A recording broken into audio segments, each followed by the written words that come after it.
चीन दुनिया में सबसे बड़ा ऋण वसूलने वाला देश बन गया है। ऑस्ट्रेलियाई थिंक टैंक लोवी इंस्टीट्यूट के मुताबिक 2025 में विकासशील देशों से चीन रिकॉर्ड 3 लाख करोड़ रुपए वसूलेगा।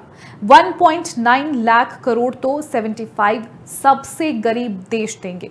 विकासशील देशों पर चीन के कुल 94 लाख करोड़ रुपए बकाया है। ये कर्ज एक दशक पहले बेल्ट एंड रोड इनिशिएटिव के तहत दिए थे।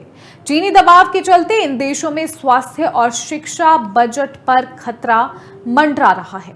46 गरीब देशों ने 2023 में अपने टैक्स का 20% हिस्सा कर्ज चुकाने पर खर्च किया। विकासशील देश चीन को कर्ज अदायगी और ब्याज भुगतान की लहर से जूझ रहे हैं। ऐसे में सवाल यह है कि चीन के कर्ज का दुष्चक्र देशों पर कैसे भारी पड़ रहा है। कौन कौन से देशों से चीन कर्ज वसूलेगा, सबसे ज्यादा कर्ज लेने वाला देश कौन सा है, आज इसके बारे में बात करेंगे। ऐसे में सबसे पहला सवाल ये है कि आखिर चीन से सबसे ज्यादा कर्ज कौन से देशों ने लिया है, कौन से टॉप 10 देश हैं जिससे चीन ने कर्ज वसूलना है। सबसे ज्यादा कर्ज लेने वाला देश पाकिस्तान है। पाकिस्तान पर चीन का 2.27 लाख करोड़ रुपए का कर्ज है। उसके बाद आता है अंगोला, जिसने चीन से 1.79 लाख करोड़ रुपए का कर्ज लिया है। तीसरे नंबर पर श्रीलंका है। श्रीलंका ने 76,000 करोड़ रुपए का चीन से कर्ज लिया है। वहीं इथियोपिया की अगर बात करें तो 58,000 करोड़ रुपए का कर्ज लिया है। केन्या ने 57,000 करोड़ रुपए, बांग्लादेश ने 52,000 करोड़ रुपए, जाम्बिया ने 52 लाख करोड़ रुपए का कर्ज लिया है। वहीं लाओस की बात करें तो 45 लाख करोड़ रुपए, मिस्र ने 44,000 करोड़ रुपए, नाइजीरिया ने 36,000 करोड़ रुपए का कर्ज लिया हुआ है। आपको बता दें कि ये आंकड़े साल 2022 के अनुसार बताए गए हैं।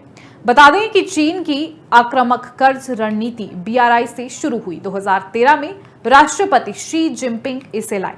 150 देश इस प्रोजेक्ट से जुड़े हैं। ये देश वैश्विक GDP का 40% हिस्सा है। 42 देशों पर चीनी कर्ज का बोझ उनकी GDP के 10% से अधिक है। 2017 में चीन विश्व बैंक व IMF को पीछे छोड़ दुनिया का सबसे बड़ा ऋणदाता बना।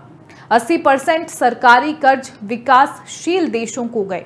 55% कर्ज रिपेमेंट चरण में गए, जो 2030 तक 75% होंगे। आपको बता दें कि 50% से गरीब और कमजोर देश उच्च जोखिम में है या पहले से फंसे हैं। 53 देशों का चीन सबसे बड़ा कर्जदाता है। 33 लाख करोड़ का कर्ज वर्ल्ड बैंक से भी छिपा है।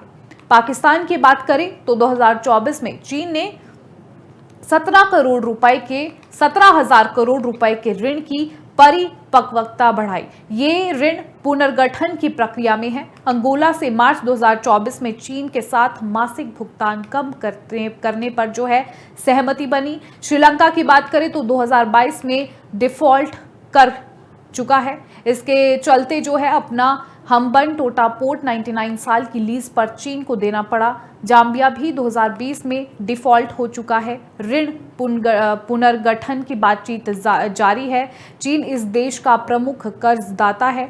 लाओस ये देश वित्तीय तनाव में है। उसका कर्ज GDP के 100% को पार कर चुका है। इसमें बड़ा हिस्सा चीन का है। चीन हमेशा से देशों को मदद नहीं करता बल्कि कर्ज देता है, बाजार दर पर ऋण देता है, विकास के नाम पर कोई मदद नहीं करता। 2017 तक चीनी कर्ज का 12% जो है विकास फंड था।